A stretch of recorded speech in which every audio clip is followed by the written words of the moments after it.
Bapak Ibu yang dimuliakan Allah SWT. Ustadz, yang atas tadi namanya zakat. Di bawah itu apa namanya? Infak. Di bawah itu apa namanya? Sedekah. Ada lagi? Ada. Namanya apa? Waqafa. Waqaf. Waqaf artinya berhenti. Kenapa berhenti? Dulu uangnya ngalir tiap bulan. Itu ruko siapa? Punya saya Pak Ustadz. Harganya berapa? 1 M.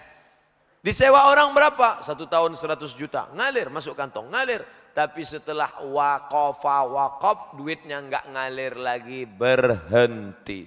Saya wakafkan ruko ini 1 untuk Masjid Babu Salam.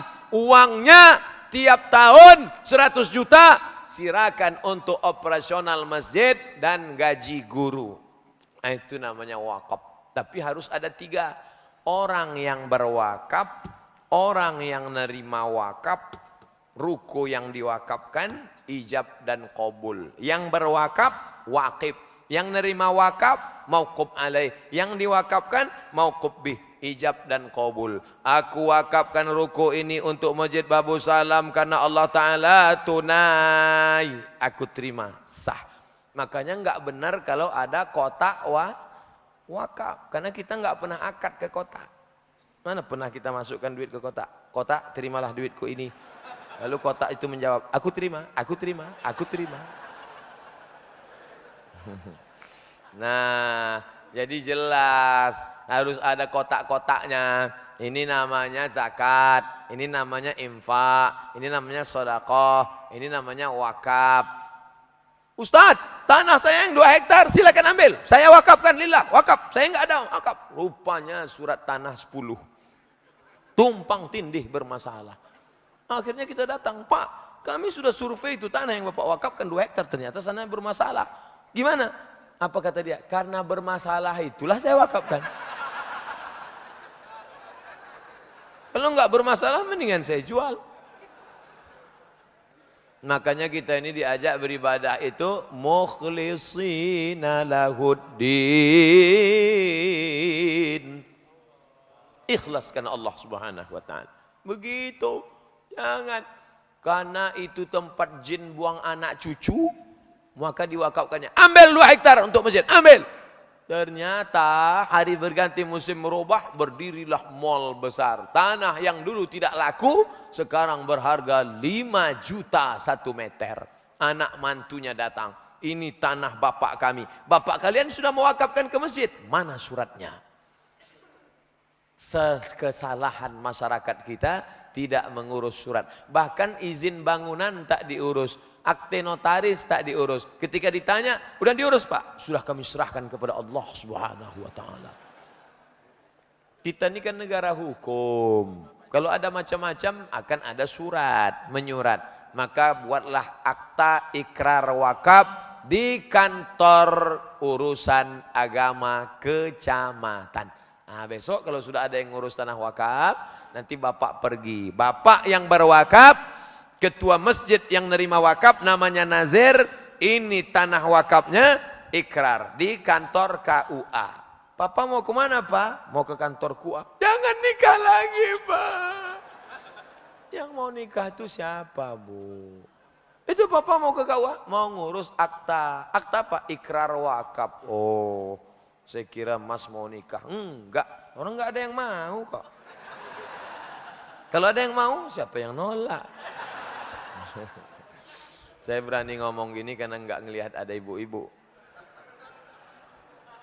Nah, maka setelah ada ikrar akta wakaf, siapapun tidak bisa. Ini Pak Kua, saksikan Pak Kua. Ya, aku wakafkan tanahku ini 2 hektar untuk pembangunan sekolah SDIT Masjid Babu Salam karena Allah Ta'ala tunai. Aku terima. Sah. Keluarlah surat akta ikrar wakaf. Kementerian Agama bekerja sama dengan Kementerian Hukum dan HAM Republik Negara Kesatuan Indonesia. Sah. Siapapun tak bisa mengganggu-gugat. Datang anak cucunya, ini tanah bapak kami. Nih, sudah ada suratnya. Tengok.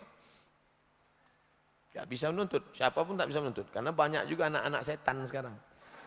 Bapaknya baik, ibunya baik, tapi anak ini terlalu banyak makan haram. Akhirnya otaknya haram. Na'udzubillah. Maka jangan kita kasih anak-anak kita makan haram. Mudah-mudahan anak-anak kita selamat dari makan haram. Kenapa Ustadz berani minum ini? Karena ada tulisan halal di sini. Oh, enggak ada tulisan halal. Ada, ini dia label halal Majelis Ulama Indonesia. Kode produksi, enggak ada kodenya. Bapak Ibu yang dimuliakan Allah Subhanahu wa taala, zakat, wakaf, infak, sedekah. Ada lagi Pak Ustadz? Ada. Apa namanya? Wasiat. Wasiat. Wasiat itu wajib ditunaikan, tapi enggak boleh lebih dari sepertiga harta. Saya berwasiat harta saya 600 juta untuk Masjid Babus Salam. Dihitung dulu total harta dia berapa? 600. Ya enggak sah. Hartanya 600, semua dia kasih 600. Rupanya dia enggak punya anak. Istrinya selingkuh. Saudara-saudaranya waktu dia sakit enggak ada yang jenguk. Lalu dia pun berkata, aku kalau mati nanti semua hartaku kuserahkan untuk Masjid Babus Salam sebanyak 600 juta. Adapun istri dan saudaraku sendal jepitku saja kasihkan ke mereka. Maka wasiat itu batal. Wasiat yang tertunaikan hanya sepertiga saja, 600 juta, maka yang diperoleh oleh Masjid Babus Salam hanya 200. Maka bapak pun pulang ditanya sama pengurus yang lain, gimana Pak? Dapat 600. Mantap, 200. Yang 400 diambil ahli waris. Istrinya dapat berapa? Istri dapat 1/4. Kalau tidak ada anak, falahunna ar-rubu'u illam yakul lakum walad. Kalau kamu tidak ada anak, maka istrimu dapat 1/4. 1/4 istri dapat. Makanya kalian wahai istri-istri yang solehah, kalau suami kalian sedang sakit, kalian jagalah, karena kalian dapat 1/4. Yang jaga, Mas, makan ya Mas. Jangan kau layani aku. Tenang Mas, aku dapat 1/4 nanti Mas.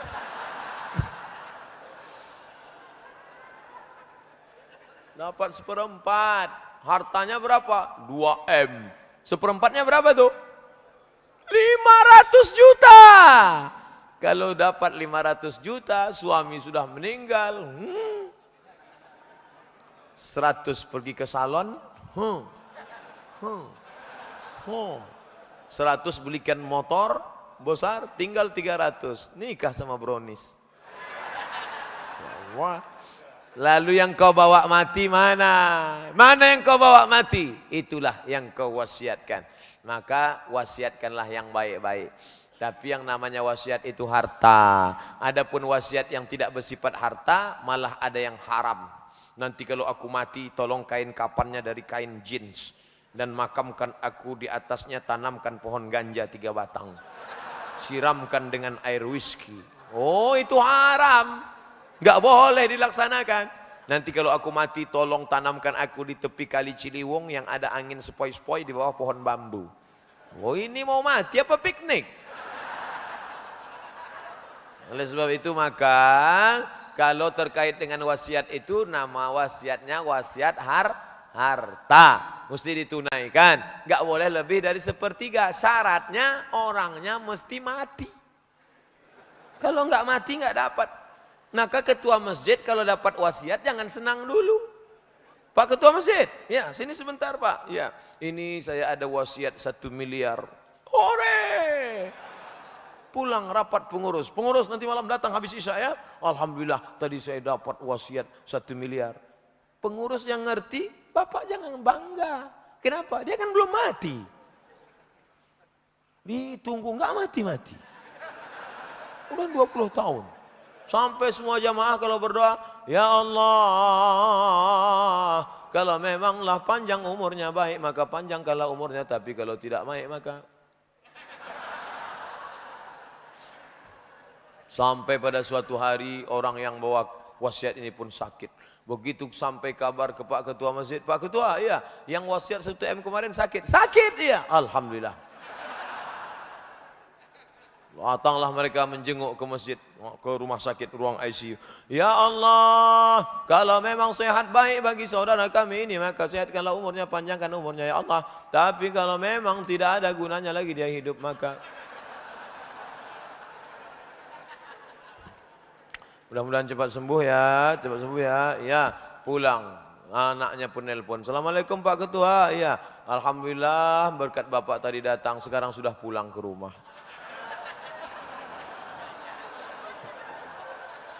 Itu namanya wasiat. Wasiat itu orangnya harus mati. Nah, yang kita boleh bangga langsung bahagia itu namanya hibah. Kalau hibah memang langsung. Pak Ketua, ya itu ruko kan ada yang di depan masjid ya. Itu saya hibahkan semua untuk masjid. Langsung bawakan hitam atas putih. Hari ini tanggal 23 Februari tahun 2018. Dengan ini saya menghibahkan satu ruko untuk Masjid Babu Salam. Maka saya tidak akan mengambilnya lagi sampai mati. Kalau saya ambil lagi berarti saya akan disambar geledek. Jadi amal harta ini luar biasa. Zakat, sudah. Wakaf, sudah. Infak, sudah. Sedekah, sudah. Wasiat, sudah. Hibah, sudah. Maka bagi yang punya harta, man bana masjidan, siapa yang bangun masjid, banallah mithlahu baitan fil jannah, dibangunkan Allah untuknya satu istana di surga insyaallah. Amin. Ustaz Somad, Allah enggak adil. Masa orang kaya bangun masjid megah mewah dengan kubah, dengan kipas, dengan AC, enak sekali dia masuk surga ya. Lalu saya ini gimana, enggak ada uang Pak Ustaz? Tenang bro. Man bana masjidan, siapa yang bangun masjid? Saya enggak bisa bangun masjid. Man shalla isnatai asyrata rakaat, siapa yang salat 12 rakaat fil laili wal yaumah, fil laili wal yaum, fil yaumi wal lailah, sehari semalam. Siapa yang salat 12 rakaat sehari semalam, bunyalahu bihinna baitun fil jannah, dapat istana juga di surga. 12 rakaat, 2 rakaat sebelum subuh, 2 rakaat sebelum zuhur, 4 rakaat sebelum zuhur, 2 rakaat setelah zuhur, 2 rakaat setelah maghrib, 2 rakaat setelah isya.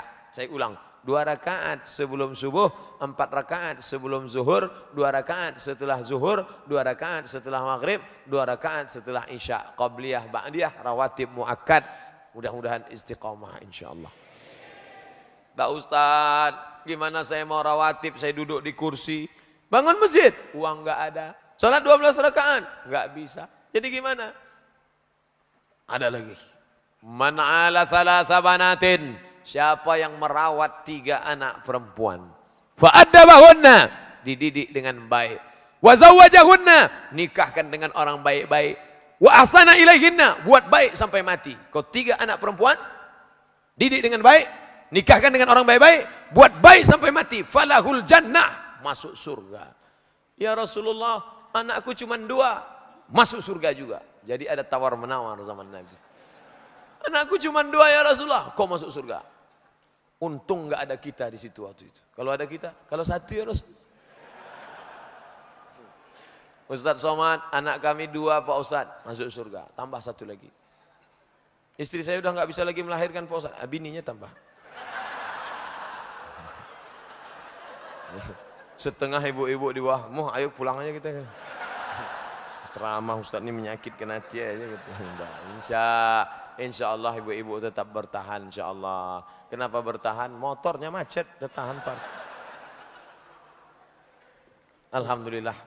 Cepat ya waktu berjalan di Masjid Babu Salam. Kadang saya ceramah lama terasa. Lihat jam baru setengah jam. Tapi di Babu Salam ceramah sudah 1 jam. Dan jamaah semuanya. Anak-anak tidak ada. Tengok anak kita.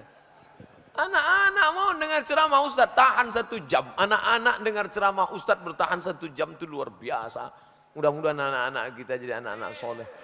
Tuh anak-anak, tuh anak-anak, tuh anak-anak. Mereka, ini yang pakai baju koko, pakai peci itu calon kepala kantor Kementerian Agama. Adapun yang pakai baju kaos di luar itu Menteri Olahraga insyaallah. Adapun tadi ada nampak di bawah dekat parkir itu dia mengurus takut ada pencurian sepeda motor. Insyaallah semua mereka ini diselamatkan dari narkoba, selamat dari zina, selamat dari LGBT, selamat dari yang mungkar-mungkar insyaallah.